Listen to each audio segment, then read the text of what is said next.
Scanning, so you ask them, look for a piece of information in the text, look for a specific piece of information, look for that term, look for that terminology. What does it mean? Why is it there? Listening or reading in detail. Again, you want them to have a deep level of understanding of the text. Now, when it's in English, it will take them longer, so you have to build that into your lesson plan. Probably twice as long. If you find it takes them even longer, give it out the week before. Ask them to read it before they come into the class. And then when they come into the class, you can discuss it. You can discuss the meaning in English, and then they can read it again. And that gives them a greater level of understanding. So it's about being organised and planning and knowing what you're going to teach and knowing the language that's not going to be understood. Infer meaning through context. What does that mean? What does infer mean? Yes, yeah. So you could ask them, for example, you've got words in there, you might highlight them on the text. You might do it digitally, you might put it on the whiteboard. You might say, what do you think that word means? And they guess what it means. Looking at the language around it and the subject. Again, that's quite a high level of understanding. Multiple choice is a lower level, is an introductory level. Does this word mean this? Yes or no? Did you understand this term? Does it mean A or B? Yes or no?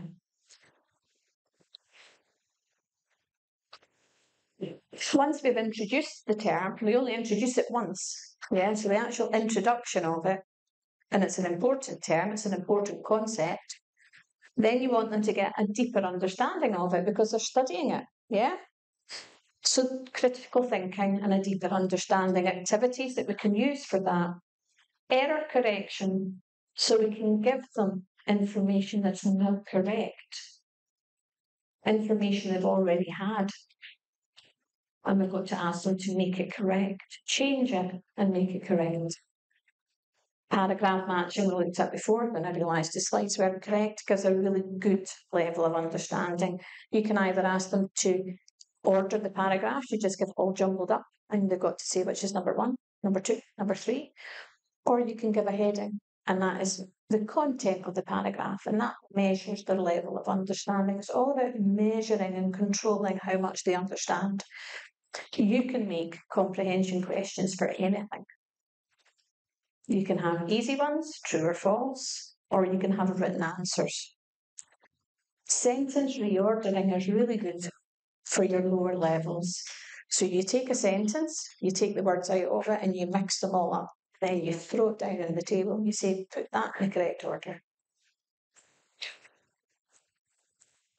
Reflective essays. They might be A1 or A2 or B1, but they're studying.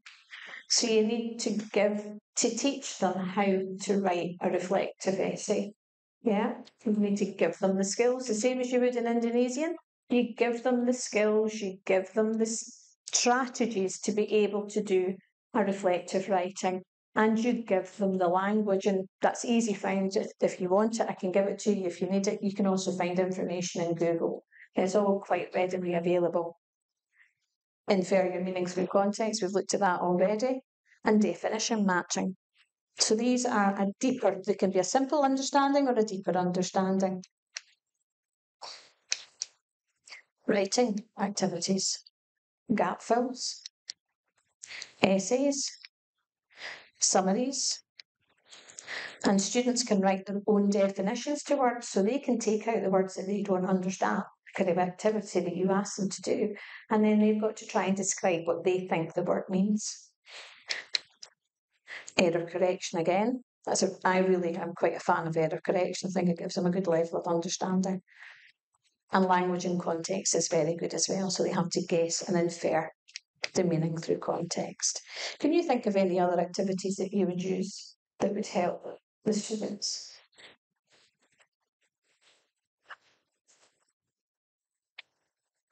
You can have a think over time. You can develop your own things. They can be mixtures of images, word matches, and definition matches. We had an example of that yesterday. Somebody actually had used the 3 all in one activity. It was lovely.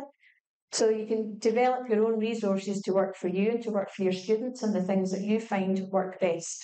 First time round, it's going to be experiments, it's going to be trying things, and that's why the communities of practice is good, and it's there, and everybody's a member. Share your experiences with other people. I'm also on it, so if you need any additional information, I'll be about 7 hours behind you, but yeah, I can certainly help you out, and that's why I'm a member on it. I want to see this develop, I want to see it move forward, because it's something I believe in. We've done this one. That's what I said, half of it was saved and half of it wasn't. It's very unusual.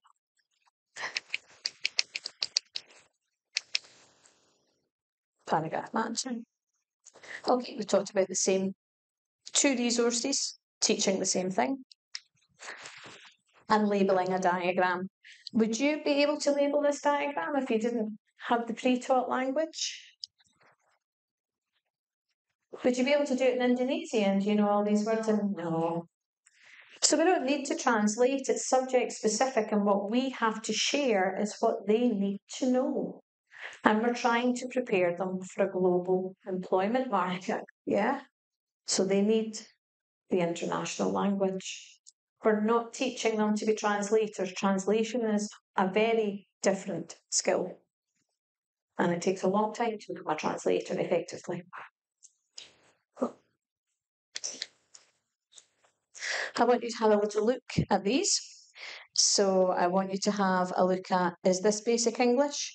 And what about this? And I want you to try and identify some of the differences in level and the way that it's written so that we can have a quick chat. I'll give you a couple of minutes.